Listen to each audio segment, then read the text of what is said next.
I'm excited about bringing this to you. We're going to build our ideas, and we're going to talk about taking all those cool licks and talk about ways that we can build these things and improvise and get used to doing just that. You know, trusting your self-conscious enough to where you can improvise and make this fun that you can do at home and with all your friends. So let's start right in the key of C today. Okay.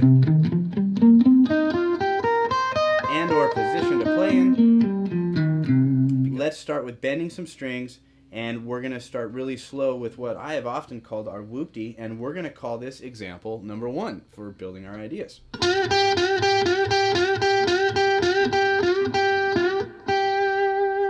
So the way that we're going to execute that is we're just going to take our time, and we're not going to try to play it too quickly, and we're not going to try to play it too distorted. We're just going to cruise through that, and I'm going to start with a downstroke, and I'm going to play that with an upstroke.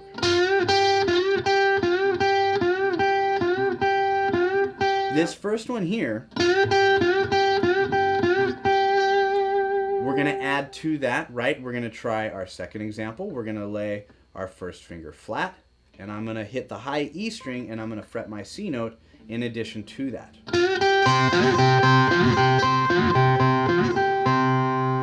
Improvising comes from trusting your subconscious, so we're going to categorize these things in our mind as separate phrases and separate ways that we can mix all of them together. So this is number 1, and this is number 2. Now number 3 is going to include a pull-off pattern.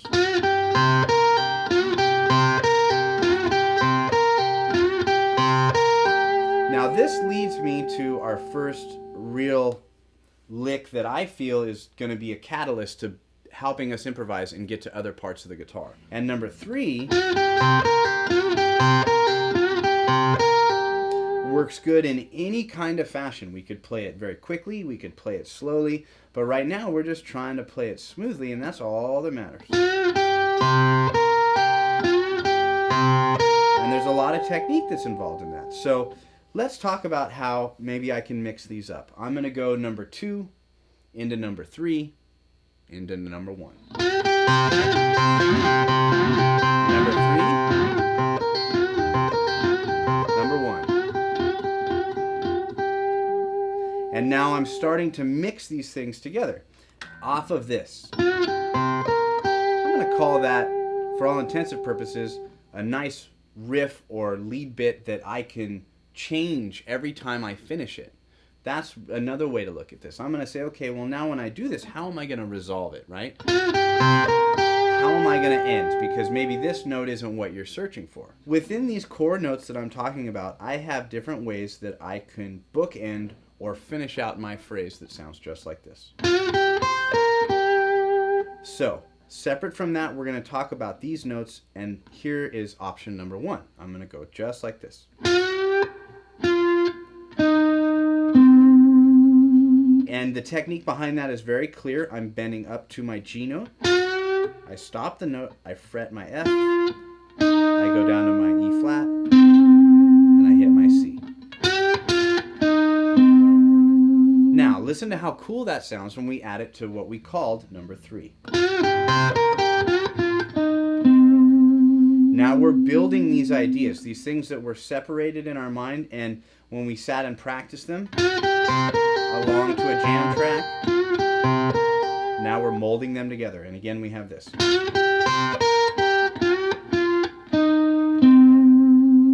Another way that we can end that is just like this.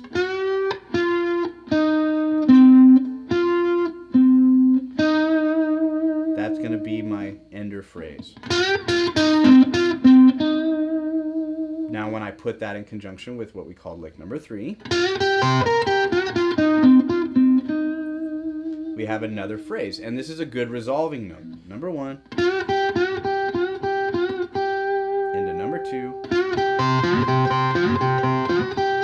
into number 3. That's example number 1 to end.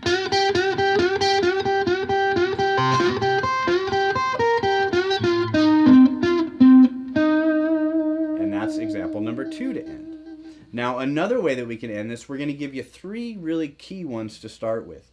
And this is going to include that blues scale or that flatted fifth note. And what I'm going to do to execute this is I'm going to strike this note and I'm going to slide up and I'm going to slide back. And even that can take a little bit of practice. So look at how I slide here. I'm going from 10 up to 11, back to 10, and I'm going to pick number 8 and I'm going to fret that note there. So that's a really nice little phrase all into itself. If you should pull off or if you should pick, explore the options.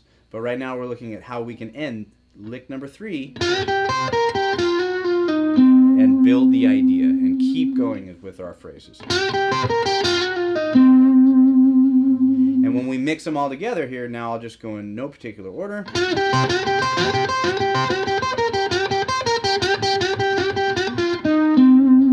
All of these now become ideas that we can really build together. Let me play that slowly. So I started with back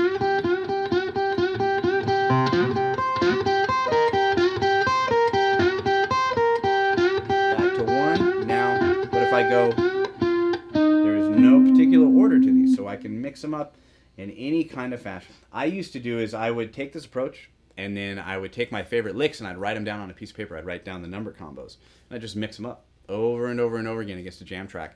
And then eventually I would find ways to combine them that I felt comfortable with. But ultimately, I might take notes out. I might apply my vibrato, in my own way.